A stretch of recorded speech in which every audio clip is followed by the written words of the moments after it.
साहेब काय सांगाल, आज आपण बिबट्याचं वेषांतर करून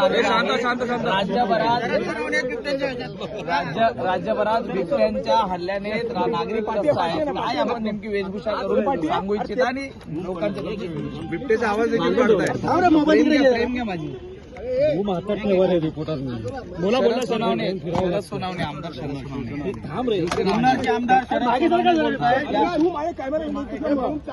मास्क काढला तर चालेल. शरद सोनावणे सर बोला आता. हा व्यवस्थित दिसतात. हे आपल्याला सांगू इच्छितो की आता हिवाळी अधिवेशन नागपूर चालू आहे आणि नागपूरच्या 10 किलोमीटरच्या रेडियस मध्ये आता आज सकाळीच एक तुम्हाला कल्पना आहे की आज एकाला त्या ठिकाणी बेशुद्धीचं इंजेक्शन देऊन त्या बिबट्याला आत्ताच जेरबंद केलंय. या गोष्टीला 1 तास तो झालेला नाही. जर हिवाळी अधिवेशन आणि ह्या ठिकाणी नागपुरात जर 10 किलोमीटरच्या अंतरावर बिबट्या आल्या तर याचा अर्थ संपूर्ण राज्यामध्ये आज जवळजवळ 9 ते 10 हजार बिबट्याची संख्या झालेली आहे. आणि जुन्नर तालुक्यामध्ये 55 लोक गेल्या 3 महिन्यामध्ये मेले. आता लोक सरकार असं म्हणतंय की मानेला तारेचा पट्टा महिलांनी बांधला पाहिजे, शेतकऱ्यांनी बांधला पाहिजे, तरी शेती केली पाहिजे. अंगणामध्ये आमची मुलं खेळत नाहीये. अंगणाच्या बाजूने सौर ऊर्जेचं कंपाऊंड लावून, करंटचं कंपाऊंड लावून आम्ही आतमध्ये आलेलो आहे. आमची मुलं मला आता रस्त्यावर नाही, अंगणामध्ये नाही, शाळेमध्ये जात नाही.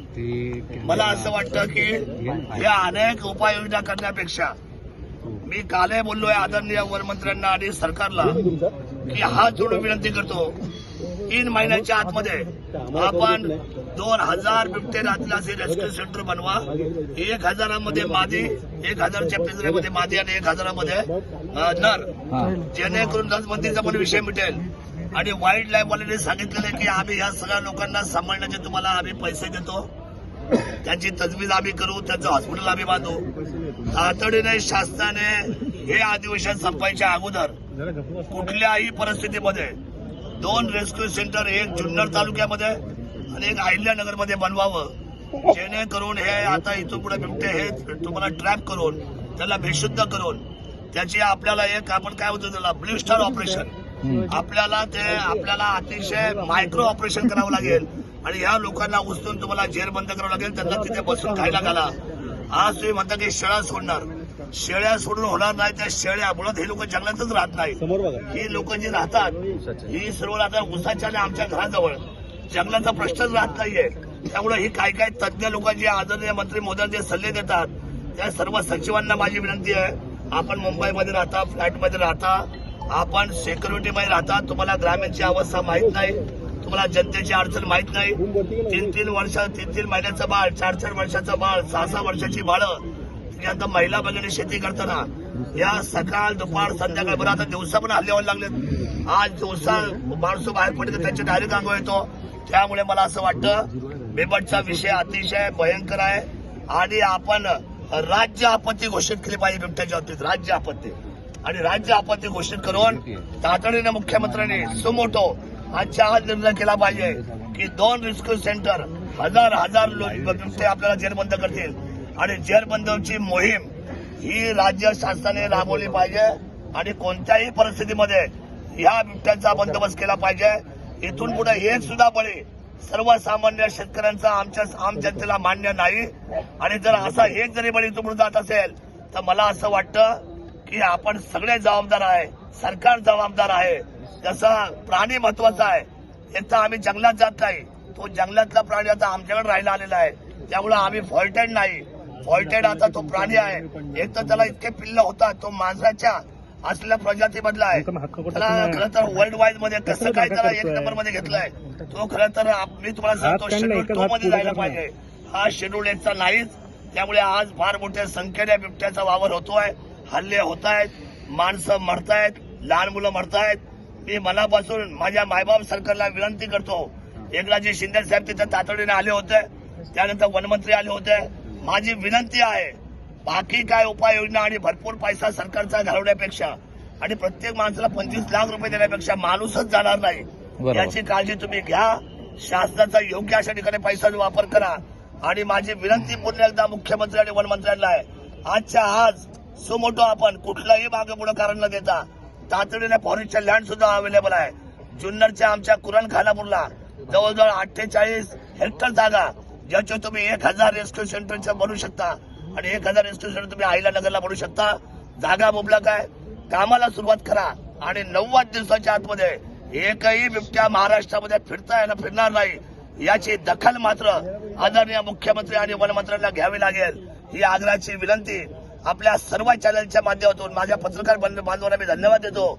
अतिशय संवेदनशील विषयावर हा मुद्दा राज्य पातळीचा आहे आणि राज्य तुम्ही खरं तर त्या ठिकाणी संवेदनशील घोषित करा. सोनाने साहेब,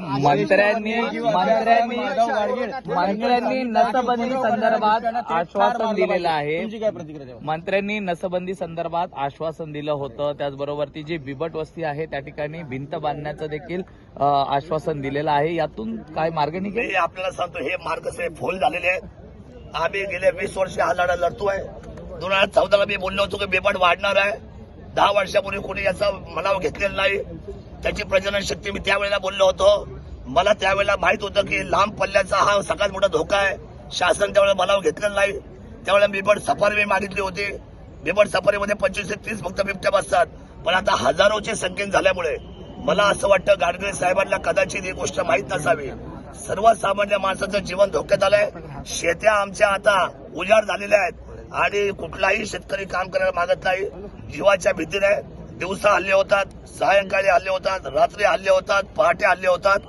या भिंती बांधणं, शेळ्या सोडणं या उपाययोजना होऊ शकत नाही.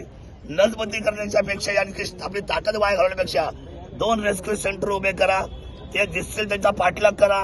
त्यांना बंदुकीची ती गोळी कोणती बेशुद्ध करण्याची इंजेक्शन मारा आणि त्यांना तातडीने तुम्ही उचला आणि सर्वांना जेरबंद करा. 1000 बिबट एका बाजूला मादी आणि एक बाजूला नर असे तुम्ही वेगळे केले तर तुमचा नसबंदीचा विषय संपून जाईल. काही बिबटे रेस्क्यू सेंटरमध्ये, खासगी रेस्क्यू सेंटरमध्ये सोडण्याचं आश्वासन दिलं होतं. सह्याद्रीच्या ज्या जंगलांमध्ये काही सोडण्याचे आश्वासन दिलंय. यातनं तोडगा निघेल का असं वाटतं तुम्हाला? एकही बिबट्या एकही जंगलामध्ये राहत नाही. सगळा आता तुम्हाला मी शुगर कॅन मध्ये राहतो, साखरेच्या ऊसाच्या शेतामध्ये राहतो, तो आमच्या घराजवळ राहतो. एकही बिबट्या जंगलामध्ये राहत नाही. शेळ्या सोडून तेवढं काय फायदा नाही. शेळ्यांच्या चोऱ्या माऱ्या होतील, शेळी लोकच घेऊन जातील.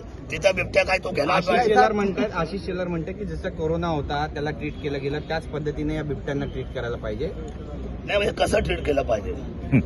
कोरोनाला समजा आपण इंजेक्शन दिले होते लोकांना, बेबीमध्ये दिले ना, बेबीमध्ये इंजेक्शन दिले होते कोरोनामध्ये.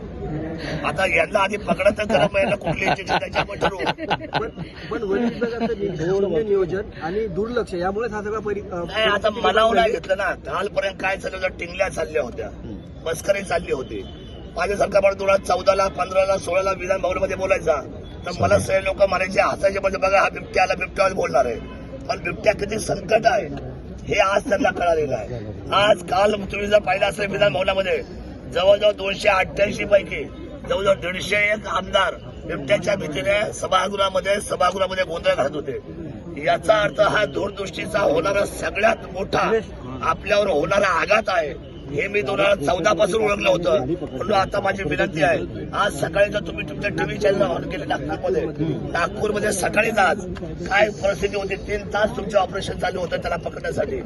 जीवाचा आकाल करून एक बिबट्या पकडायला तुम्हाला 3 तास लागले. सरकारने ही गोष्ट सरकारने ही गोष्ट गांभीर्याने घेतली असती तर यापूर्वीच अनेक जे जीव गेलेले आहेत ते वाचले असते. साहेब, वाचले असते जीव जर सरकारने गांभीर्याने घेतला असतं तर. एकही जीव जाता कामा नये. एकाही जीवाची किंमत 25 लाख होऊ शकत नाही. 25 लाखांनी गेलेला माणूस, एखाद्या गेलेल्या तरुण विधवा महिलेचा नवरा, एखादा छोटं बाळ, एकुलते एक मुलगा, एकुलती एक मुलगी, घरातली महिला भगिनी, हे 25 लाखाच्या बाबतीने पुन्हा येणार नाही. 25 लाख देण्यापेक्षा सरसकट हे बिबटे उचलून आतमध्ये टाकाने त्यांचे पालन पोषण सरकारने करा. ती जबाबदारी वाईल्ड लाईफची सुद्धा आहे. वाईल्ड लाईफ सांगताय की तुम्ही आमची लोक उचला आणि तुम्ही आमच्या पिंजऱ्यात ठेवा. आम्ही 100% त्यांना अन्न धान्य खाणं पिणं आम्ही त्यांचं पाहू. त्याचा खर्च आम्ही घेऊ, त्याचा मेंटेनन्स आम्ही सांभाळू.